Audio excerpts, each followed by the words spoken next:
kwa kufuata misingi ya kisheria. Kuhusu swala la mahakama ya Kisutu kwa siku ya leo tarehe 24 mwezi wa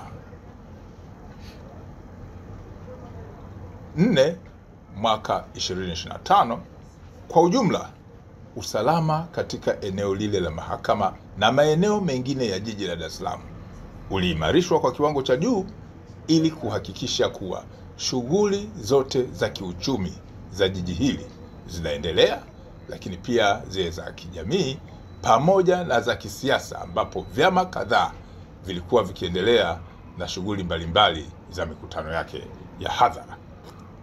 Hata hivyo, kutokana na matishio mbalimbali ambayo yalikuwa yametolewa na kupatikana kwa taarifa mbalimbali, jeshi la polisi lililazimika kuwazuia na kwenda kuwahoji baadhi ya watuhumiwa katika matishio ya swala la usalama katika mahakama ile, wakiwemo watu wafuatao.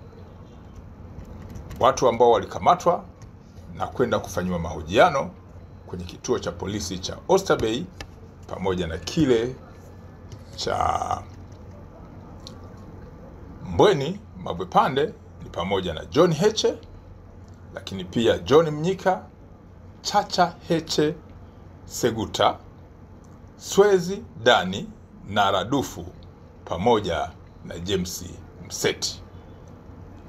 Baada ya mahojiano, haki za dhamana kwa watuhumiwa zimewekwa wazi.